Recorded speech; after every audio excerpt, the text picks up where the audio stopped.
Hey, this is Ciderhelm, and welcome to the Vainglory Hero Spotlight. Today we'll be looking at Yates, a battlefield commander with a global presence.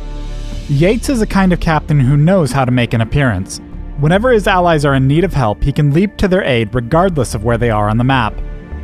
Yates' heroic perk, Devastation Flail, allows him to chain together up to 3 basic attacks that grant increasing amounts of damage and movement speed.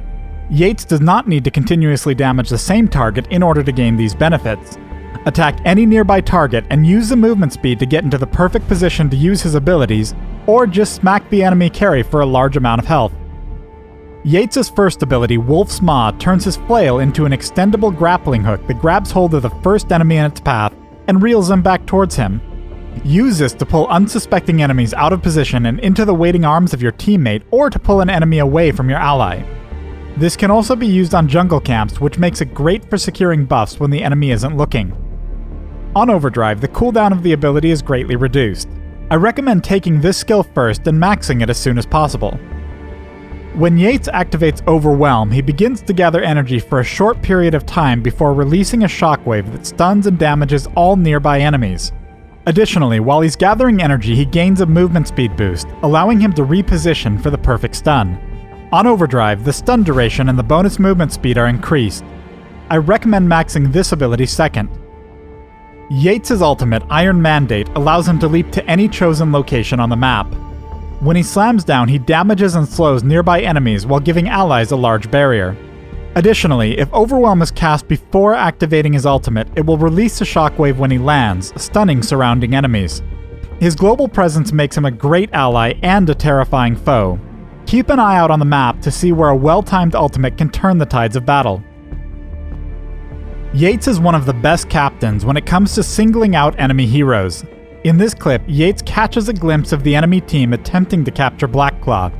He moves in along with his team and uses Wolf's Maw towards the Krull, while simultaneously activating Overwhelm. He drags the undead hero away from the dragon just as a shockwave from Overwhelm triggers, stunning Krull and giving his teammates an opportunity to lay some serious damage. That, along with Oza's ultimate, enables Yates' team to finish the Krull before he can successfully capture Blackclaw.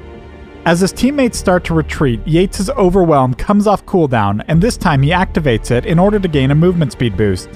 Once he's in range of Vox, he uses another Wolf's Maw and pulls him back to his doom, and with no one left to contest Blackclaw, his team is able to capture the dragon effortlessly.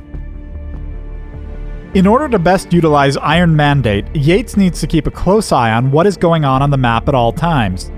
Here, a battle finishes in the bottom lane, resulting in the enemy team heading back to base after they score a kill. However, Yates quickly decides to get revenge and leaps into battle and lands on the low-health Vox, killing him instantly. Now the enemy Adagio has his escape path cut off and turns to flee, but Yates is hot on his heels. Overwhelm lets him close the gap and stun Adagio, which he follows up with a Wolf's Maw to keep him in place while his teammates catch up and finish off the Seraphim. Thanks to Yates' superior global presence, they were able to avenge their fallen teammate, pick up 2 kills, and push into the enemy base. Thanks for watching the Yates Hero Spotlight. He's arrived in Vainglory with the new Crimson Wolf Yates skin, so make sure to give him a try.